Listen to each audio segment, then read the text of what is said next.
Now, I want to share a remarkable Australian story that's about to be exposed to a global audience. Television journalist, documentary maker and author Melody Horrell has written about the incredible way her work with dolphins, and one dolphin in particular, helped her to get her life on track after a horrible and heartbreaking background of domestic violence. Here's a quick explainer from Melody herself. Jock was a wild, solitary dolphin who helped me find trust and love, following a childhood filled with pain and violence.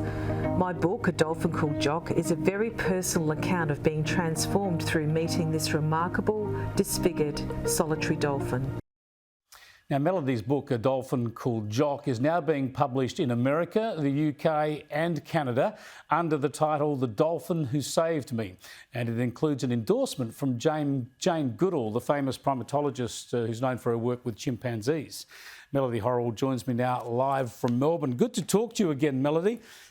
Congratulations on getting this worldwide deal for the book. It must be very exciting. Oh, look, it's incredibly exciting, Chris. Thank you very much for having me back. I've got to say that it just sort of blew my mind that this book from Adelaide, where it's based, and little old me from Adelaide was able to write a book that is going to a global audience, and the fact that Dr. Goodall has endorsed it, it was just remarkable, really. Here's a woman that I have admired my entire life, and to have her read the book and endorse the book was amazing, and yeah, I'm just so grateful, really. Very humbling. Well, let's put dolphins to the side for a moment, right? Let's start with the hard stuff. Now, I knew you. We worked together back in Adelaide many, many moons ago when you were starting out as a television journalist. What I didn't know about you was the incredibly hard upbringing you've had, this scourge of domestic violence that affects so many women, so many people in this country. Tell us how bad your situation was and how it could have ended up for you. Yeah, the situation, Chris, was pretty bad. My life was dominated really by violence and fear, as were the lives of my two sisters and my brother in the UK, where I was actually born. And when we moved to Australia, only half the family moved to Australia. I really hoped that the violent fighting between my mother and father, and often we got in the way of that, would stop, that we'd actually have a fresh start when we got to Australia, but that wasn't to be. In fact, the violence escalated, got much worse, and when I was 16 years old, I basically said to my mother, after I saw her with yet another bloodied lip, that someone was going to die. We had to get out of the house. So I basically talked her into leaving my father. He found out where we were and basically started stalking us after we'd left the house. We were living in a small flat in a place called Glenelg in South Australia, and came along one day and attacked her. I was the only one there to witness the attack. After administering first aid to her and calling the ambulance, I walked outside and realised that my father had tried to take his own life.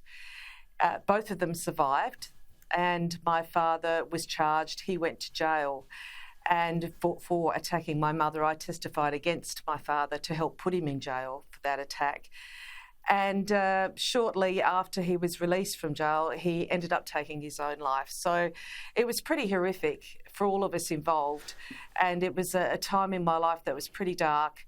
And domestic violence is not something that we ever talked about as a family, and it's taken me years really to feel brave enough to talk about it, because I still think it's something that's very much swept under the carpet, and I think that we should share our stories and talk about this. Yeah, Melody, it's just so horrific to hear about that, and to have any sense of what you went through, and to think how difficult it must have been as a young girl, and then as a teenager and a young woman going through all of that, and yet still trying to keep your life on track and build a decent life for yourself. And that's where we get to, I suppose, the good side of your story, and that is dolphins. Just tell us how you took up an interest in conserving dolphins in the Port River estuary of Adelaide. How did this conservation effort help you get your life on track?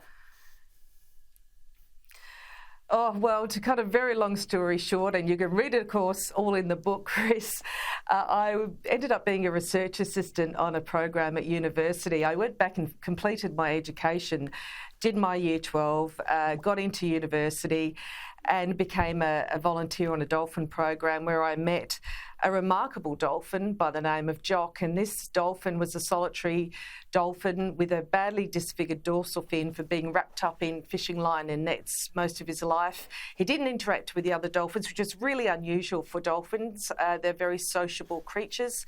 And over a period of time, I got to know this dolphin, and he completely changed my life, really. He showed me a friendship that was unconditional. There were no strings attached with it, and I'd never experienced that kind of unconditional friendship and acceptance from anything before in my life. So for this completely wild creature to embrace me that way was quite remarkable. I learnt a lot from Jock. He certainly obliterated the walls around my heart. I'd built up these walls around my heart during those many years growing up in an awful household, and he just obliterated it. And I guess my interactions with him also helped me realise that the world was much bigger. He opened me up to this amazing world of which I was exposed to, and that therefore also helped me realise that I didn't need to be quite so introspective. I didn't need to focus on my own pain. I needed to look outwards and forwards and not necessarily inwards. So he really opened up my world and taught me how to trust again. And I think that's the key thing.